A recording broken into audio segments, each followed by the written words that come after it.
You know, we always talk about those hidden dangers, right? The ones kind of lurking in plain sight. Right. Well, today we're going to be taking that idea pretty literally. Okay. We're diving deep into the world of safe water in housing associations. Interesting. And we'll be guided by some expert insights from a company called Challis MS Ltd. Okay. They put together this guide, and you're about to get like the inside scoop on how to keep your tenants safe and sound. Sound good.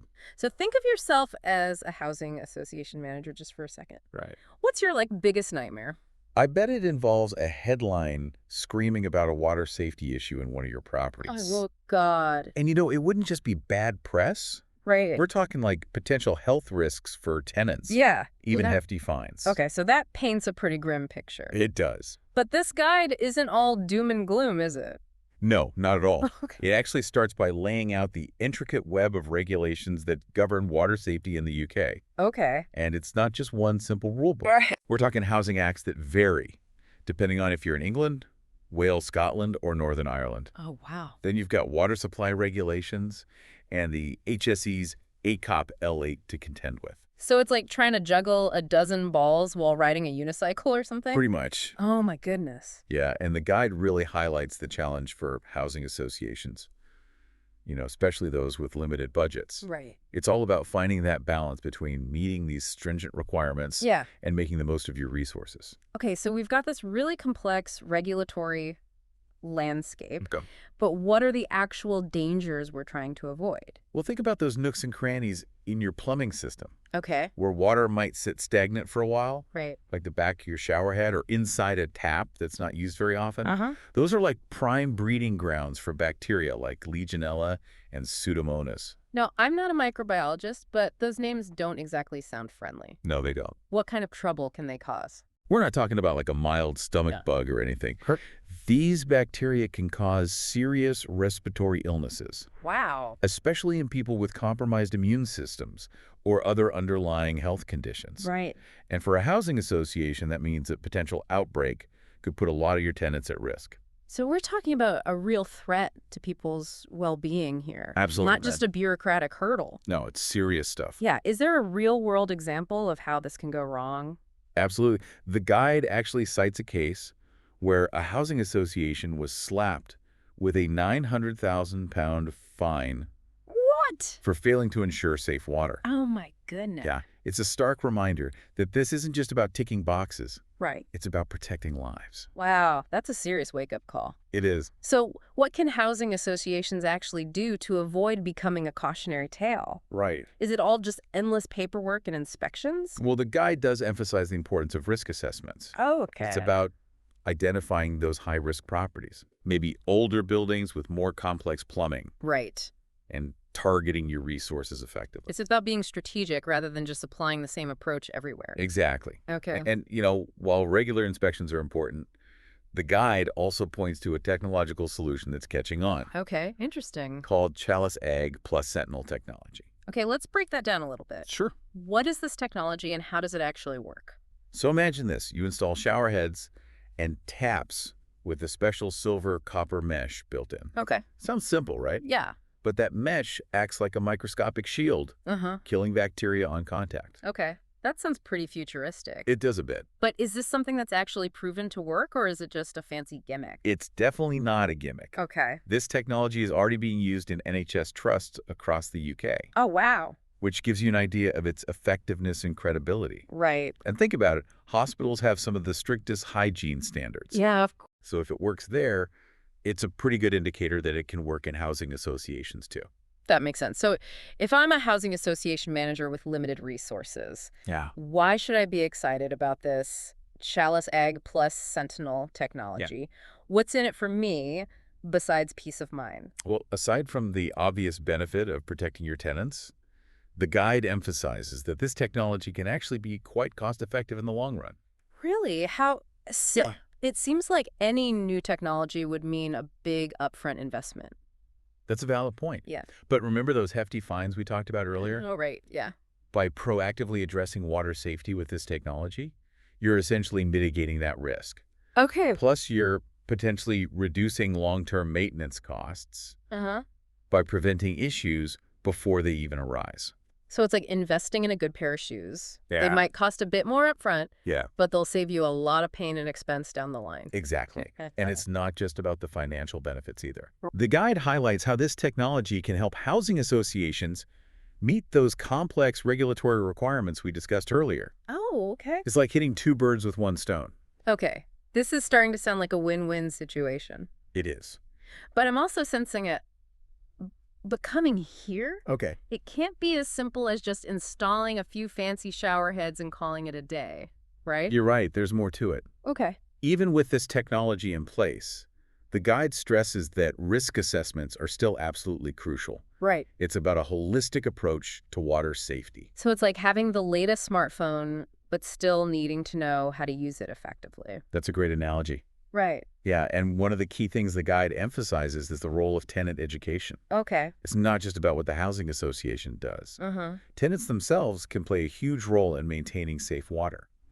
Interesting. So we're talking about empowering tenants to be part of the solution, Yeah. not just passive residents who might be unaware of the risks. But how do you actually get people on board with something like water safety? Right. It's not exactly the most glamorous topic, No, it's not. is it? But the guide suggests some really practical approaches. Oh, okay. Think clear and concise information, Mm-hmm. maybe leaflets with visuals explaining the do's and don'ts. Right. Even little things like stickers near taps, No, okay. reminding people to run the water if it's been unused for a while. So it's about making water safety accessible and relevant to people's daily lives, Exactly. not just burying them in technical jargon. Yeah, keep it simple. What about those visual reminders? Do Yeah. you think those could actually make a difference? I think visual cues can be surprisingly effective. Okay. Imagine like a simple sticker on a shower head Uh-huh. saying, run me for a minute before you hop in. Right. It's just a little nudge Yeah. that can go a long way in preventing bacteria from building up. It's like those signs in hotels reminding you to reuse your towels. Yeah, Sometimes a gentle prompt is all it takes. Right. Change behavior. yeah, for sure. But let's be realistic for a moment. Okay. What if a housing association is struggling financially Yeah, and can't afford to invest in something like this technology? right. Yeah. Are there any downsides to this silver copper mesh solution? That's a crucial question. Yeah. And the guide does acknowledge that financial constraints are a reality Right. for a lot of housing associations. Yeah. While this technology is designed to be cost-effective in the long run, Yeah. there is, of course, an initial investment involved. So are there any alternative approaches? Yeah, Maybe low-cost solutions that can still make a difference? absolutely. Interesting. Remember, this technology is just one piece of the puzzle. Right. Even without it, there are a lot of things housing associations can do. Okay. Regular maintenance is key. Uh-huh.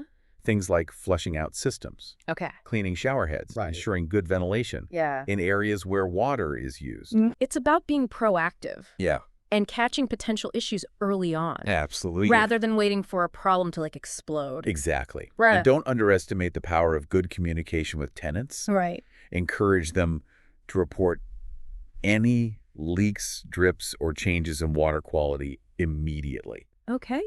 That kind of vigilance can nip problems in the bud before they escalate. So it's about creating a culture of shared responsibility, Yeah. where everyone understands that water safety isn't just the housing association's job, Right. but something we all need to be mindful of. Absolutely. But going back to those cost concerns, Yeah.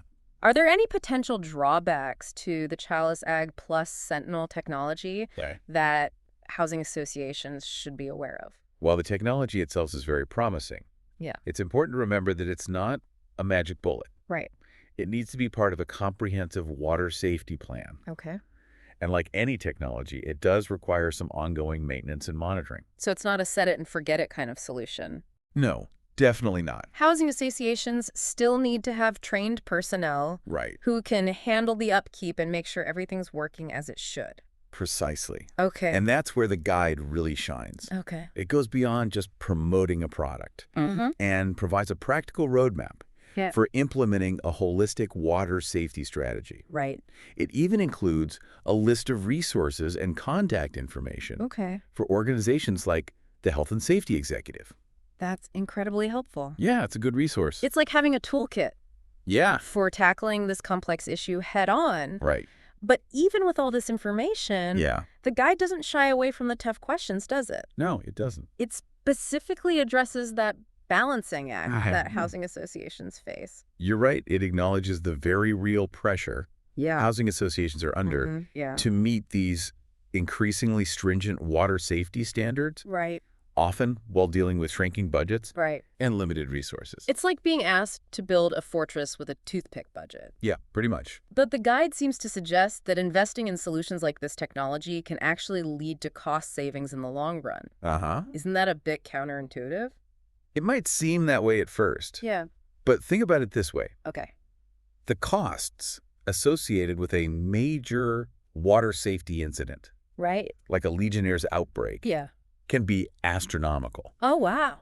You're talking about potential legal action, Right. reputational damage, Right. and the disruption it causes to everyone involved. It's not just about the immediate cost of dealing with a crisis. Right. It's the ripple effect that can impact a housing association for years to come. Exactly. Right. So while the upfront investment in preventative measures might seem like a big hurdle, Yeah. the guide argues that it's a drop in the bucket Okay. compared to the potential costs of inaction.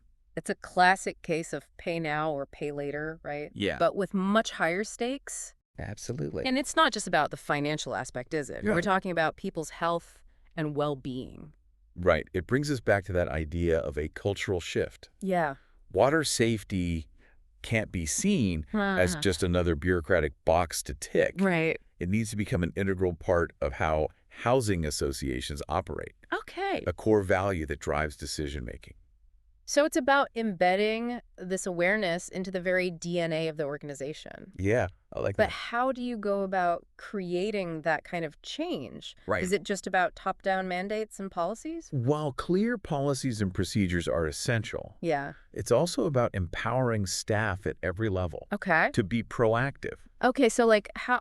Imagine a maintenance team that's not just fixing leaks, Right. but also spotting potential water safety issues Yeah. and flagging them early on. So it's about training them to be more like water safety detectives. Exactly. Constantly on the lookout for clues. Yeah, always looking for those signs. Right. And it's about fostering a culture where reporting potential problems Right. isn't seen as rocking the boat, Yeah, but as a crucial step in protecting tenants. absolutely. You want to create an environment where everyone feels comfortable speaking up Right. and saying, hey, I think there might be an issue here. Exactly. It's about building a culture of trust and shared responsibility Yeah, where everyone understands that water safety is a team effort. for sure. But let's zoom out for a moment Okay.